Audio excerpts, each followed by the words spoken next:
My husband and I went to York, Western Australia this past weekend, and it was on a whim, so I didn't really know anything about York aside from cool old buildings. Count me in 100% of the time. If old buildings are involved and we're going to explore them, please invite me. I love it. It's one of my favorite things. And also beautiful scenery. Who doesn't love beautiful scenery? Apparently, by the way, it's the best time of year to go right now because they harvest canola there, but right now the canola is blooming, and I believe that it blooms through early to mid-September. So you have a little bit of time if you're in the Perth area and you want to go check it out. If you want to see my video on it, I'll put it up there. But this is the story of when it got weird for me. And if you know any of the history of York, you might have already guessed that I had an experience that was a little bit unforgettable. I am not a person who gets upset about most things, but the one thing that will get under my skin is if somebody gets in my personal bubble that I don't know for no reason at all. Obviously, if we're in a crowded space, then we don't have the luxury of having personal bubbles necessarily. But I'm talking, there's no one around, because this is what happened. After we went to the Mount Brown Lookout to see the beautiful scenery, we then went downtown. I went into the town hall, which is also the visitor center, by myself.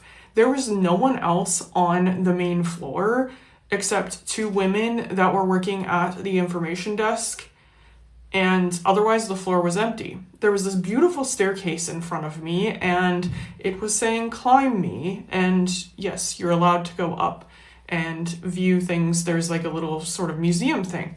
So I start climbing the stairs, and somebody comes up behind me, and it feels like they're almost like pressed up against me, but it also feels like at first that they pulled my shirt back like this, and then like they either had a hand on my back or like a finger in my back, and they were stomping so loud behind me. I was just like, okay, like if you want me to hurry up, just go around me. The staircase is big. There's a rail on both sides. What is going on? But I'm a clumsy girl, and I also don't like confrontation. And also in my brain, I'm like, well, what if it's just somebody who's elderly or somebody who needs just a little bit of assistance and they happen to be using me as their stabilizer, which isn't really a great idea because the clumsy part of me, but I'm obviously not going to get upset with them. Those are the situations where of course you can be in my personal space if I can help you out.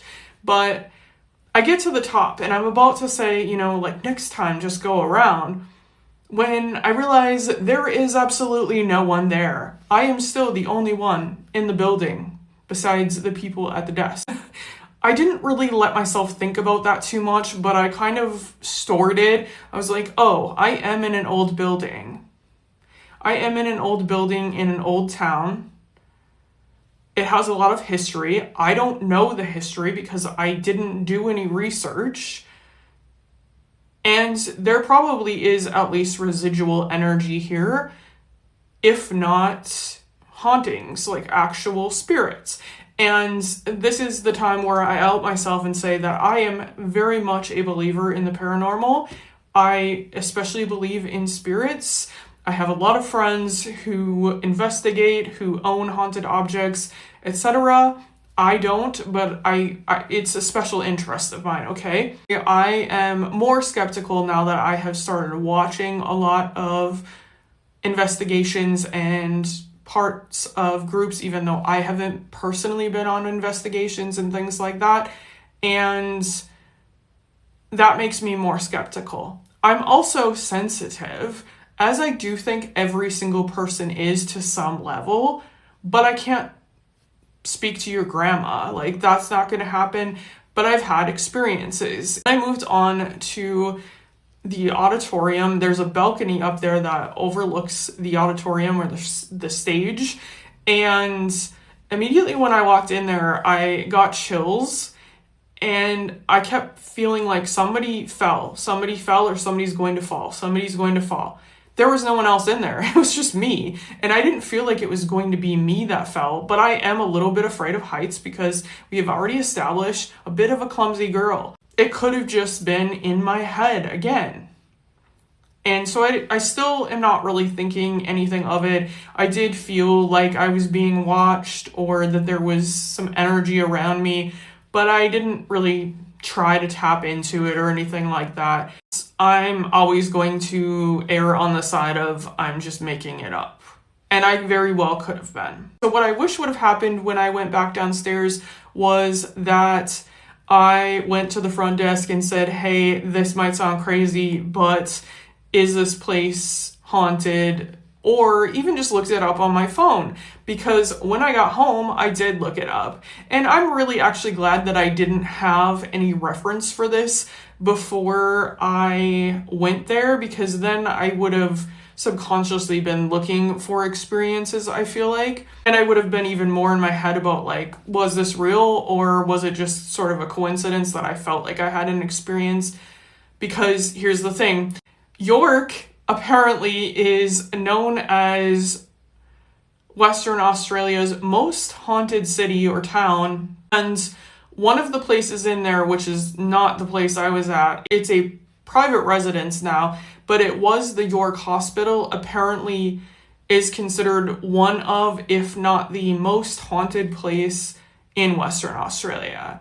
And that surprised me, quite honestly, just because there's just so much history here and some of it's pretty sketch. Because that's a private residence and I didn't do any research, I obviously did not go to the York Hospital. I'm not even 100% sure where it is. I don't know if it's right on that main strip or not. I haven't looked that up, but just really interesting. There are ghosts documented from either people that work at the hotels and different places, restaurants, and as well as investigated places.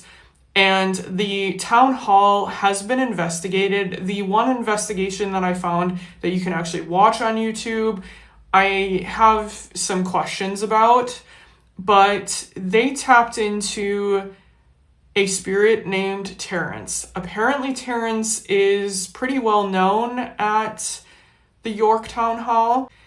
He died, unfortunately, at 16 years old from falling from the top of the balcony. And he is thought to be haunting the York Town Hall. There are other spirits that have been reported there as well. I think there was one in the investigation I watched named Anna, and she, I believe, was an actress.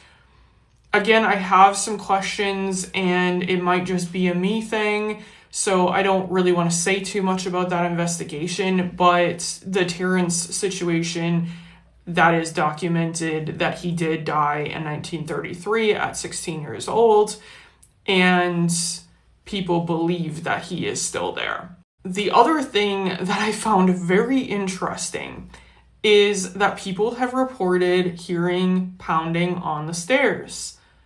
And the stairs are very loud. So it could have just been that. And it was really just the sound of my own feet going up the stairs because, again, loud. But it doesn't explain why it felt like there was somebody touching me. From what I gathered, there aren't reports of people saying that they've been touched in the town hall, so I don't know if that happened. There are reports of the stairs, like I said, and of heavy presence upstairs where obviously the balcony is.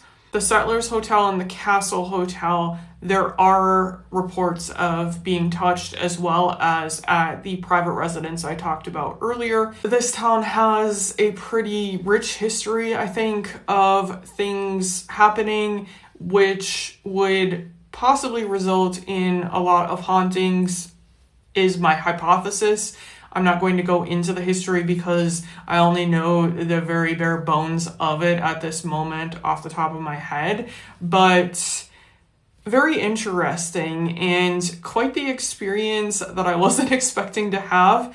and I still don't know. Was it paranormal or was it just my imagination and a coincidence? Who knows? Have you been there? Do you want to go? And let me know if you believe in the paranormal. I'll probably be back soon with a more regularly scheduled content, and I'll see you soon. Have a great day.